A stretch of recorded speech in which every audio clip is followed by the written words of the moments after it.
Hello, everyone. I'm Kelly Covert, and I am here today with Bill and Betsy Elkins, one of a pair of our Symphoria supporters, and we're excited to be featuring you, all of you, in our Symphoria Stories. And so here's a special one with Bill and Betsy. How are you today? Great. How are you? Very good. It's good to see you. The weather is not quite as hot, so I was able to open up my windows today, and that felt lovely. Absolutely.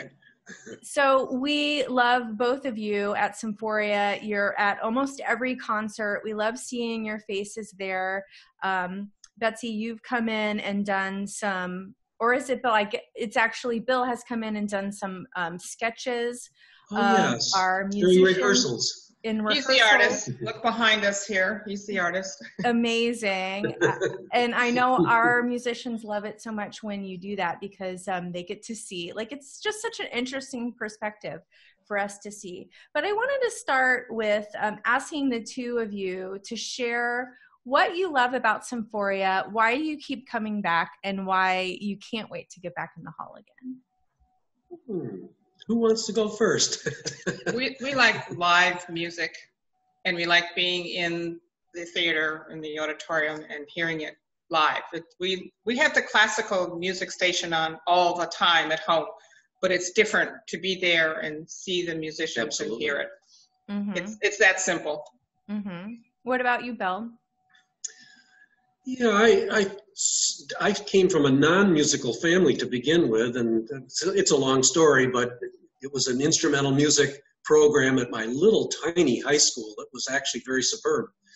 And I wanted to play the bugle in the high school band. That's how much I knew about classical music, or any kind of music. I ended up as a clarinetist, so I was kind of a violinist in a concert band. So, and ended up being able to visit the Rochester Philharmonic a couple of times. Our little town happened to be the home of the timpanist, and occasionally he would drag me along when he was going into a concert, which I just loved. I thought I hadn't gone to heaven, it was just the most amazing thing.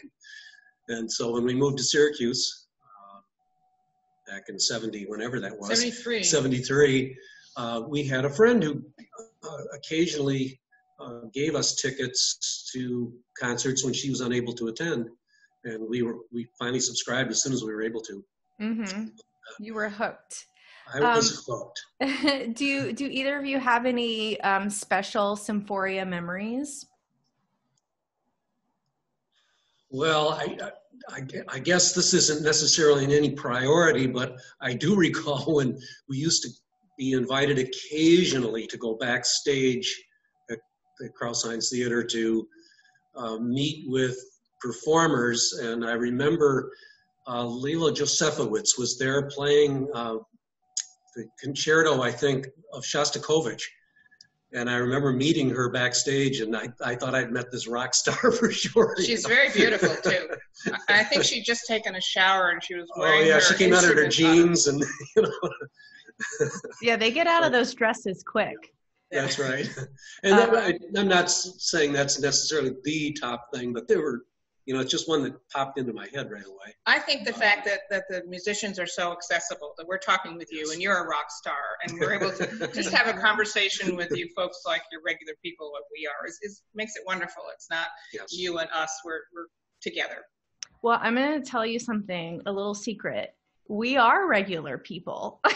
I didn't know that. We are very regular people. And Yes, I think that's true. something that's really special, too, about our orchestra, because the admiration goes both ways. Because we love you just as much, and we are just as interested in our audience and what you like and what you're enjoying and what you find intriguing about concerts, because that's interesting to us.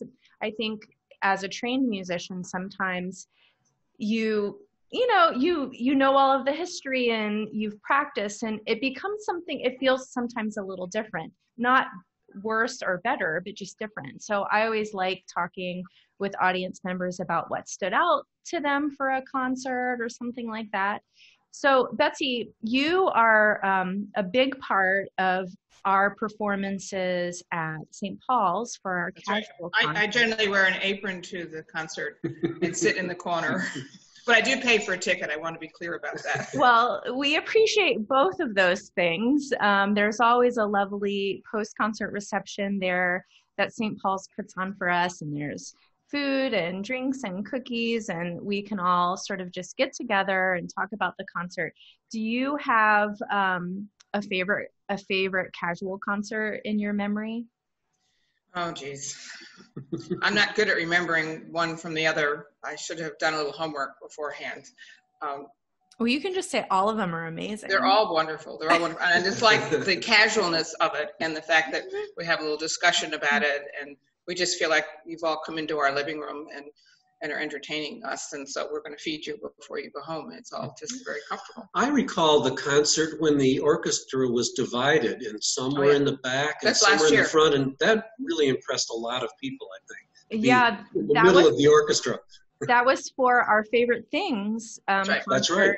which was a concert where the orchestra musicians chose their favorite pieces, and we performed them. And that was actually the piece that was divided was a string piece.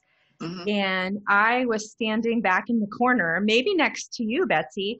Yeah, and sort of I was so moved also. Like, just, it was very, like you could feel it. Like you could feel the energy. You could feel the reverence for the music. It was a top memory for me too. And I wasn't even playing.